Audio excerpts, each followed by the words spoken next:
کہ جس کو اللہ تبارک و تعالیٰ نے ذکر کے ساتھ مزین فرما دیا، صبح ہو کہ شام ہو ہر وقت وہاں اللہ کا ذکر ہوتا ہے۔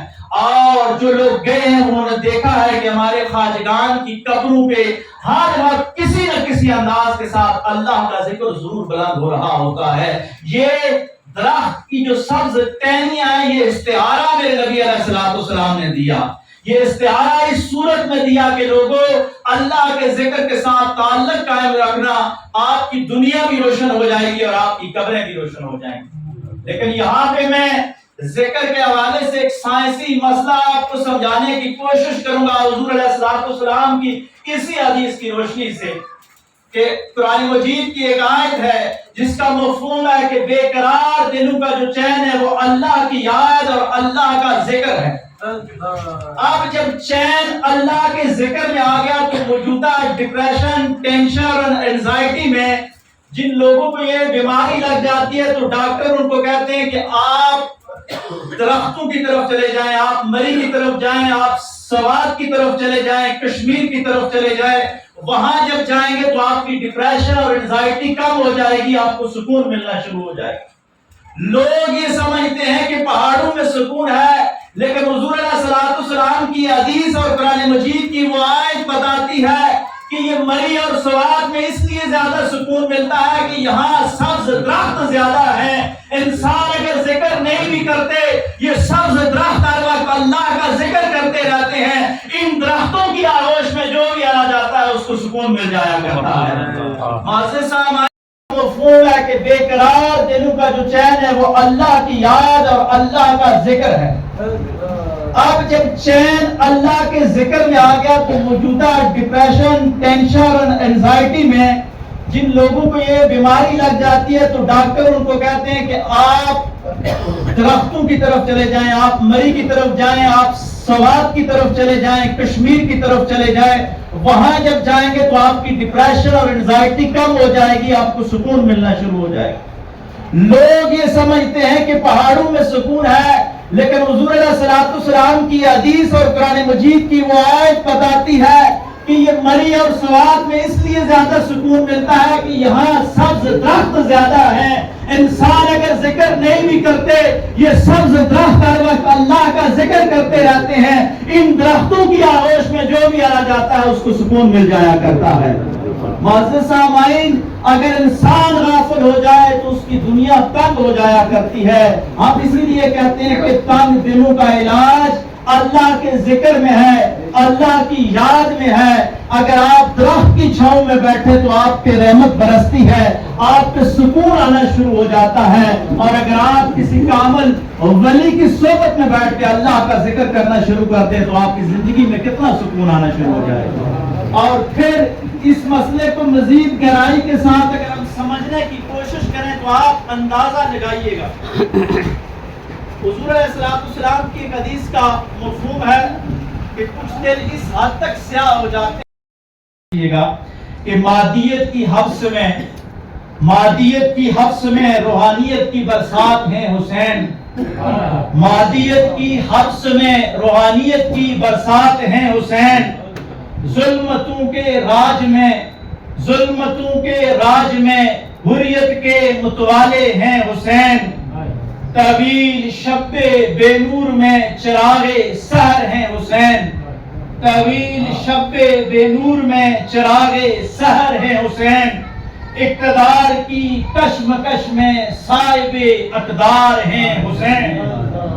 اور کوفیوں کی بے وفائی میں وفا کا نور ہیں حسین۔ اور یزیدیوں کی ملوکیت میں خلافت کے پہرےدار ہیں حسین۔ اور نفس و طاغوت کے یلغار میں رب کا نشان ہے حسین۔ اور پھر انانیت کی شرک میں وحدانیت کے علم بردار ہیں حسین۔ اسلام کی حقانیت اسلام کی حقانیت یعنی اسلامی فلاحی ریاست کے معمار ہیں حسین. اور مقطع سماعت کیجئے گا کہ یاسر آج بھی امت کی نجات کا پیغام ہے حسین. یاسر آج بھی امت کی نجات کا پیغام ہے حسین. اگر یہ قوم تھام لے مضبوطی سے فکر حسین. اسی پہ اختتام کرتا ہوں.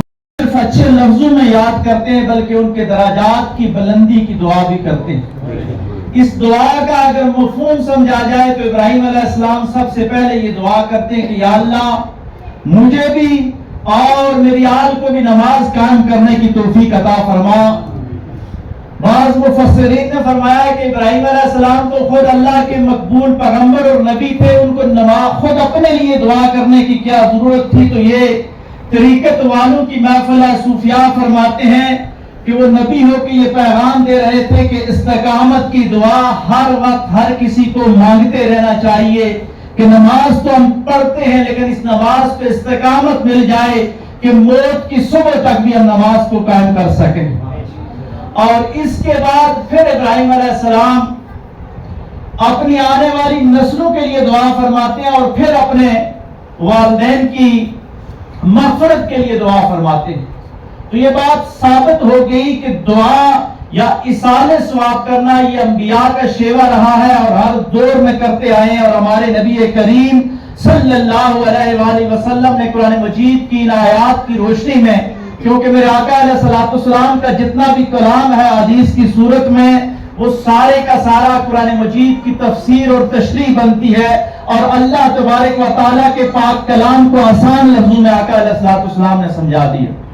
ہم حضور علیہ الصلوۃ والسلام کی بارگاہ میں جب آتے ہیں تو آقا علیہ الصلوۃ والسلام کس انداز کے ساتھ اس مسئلے کو سمجھاتے ہیں کہ حضور علیہ الصلوۃ والسلام کے پاس ایک صحابی آتے ہیں کہ یا رسول اللہ صلی اللہ علیہ وآلہ وسلم میری والدہ کا انتقال ہو گیا ہے, میں کیا اب کوئی ایسا عمل کر سکتا ہوں کہ ان کو تحفے کے طور پہ بھیجوں اور ان کے درجات بلند ہو جائیں. تو میرے کریم آقا صلی اللہ علیہ وآلہ وسلم نے فرمایا کہ مدینہ میں پانی کے پینے کی قلت ہے, پینے کا پانی نہیں ملتا, آپ ایک کنواں کھدوا دیں اور اس کنویں سے جو پانی نکلے گا وہ پانی لوگ پیئیں گے تو آپ کی والدہ کو قیامت تک اس کا ثواب ملتا رہے گا. ہمارے صوفیاء یہ بتاتے ہیں کہ اگر مدینے میں ظاہری پانی کی قلت ہو تو آپ کنواں کھدوا دو تو آپ کی والدہ کے درجات بلند ہو جاتے ہیں. اور جب مادیت ڈر کر جائے, لوگوں کے دلوں کے غفلت کے تالے پڑ جائیں, ہر وقت شیطان کی اور طاغوت کی یلغار ہو جائے تو اس دور میں آپ روحانیت کے چشمے قائم کر دیں, وہ روحانیت کے چشموں سے لوگ سرفراز ہوتے رہیں گے اور آپ کے والدین کو ثواب ملتا رہے گا. بالکل اسی انداز کے ساتھ کہ آج جس طرح مبشر بھائی لوگوں نے اپنی پھوپھی کے اصال ثواب کے لیے یہ ذکر کا ایک کنواں یہاں پہ قائم کیا کہ 2-3 گھنٹے جب آپ یہاں پہ بیٹھے تو آپ کا دل, آپ کی زبان اور آپ کے کان اللہ کے ذکر کی طرف چلے گئے.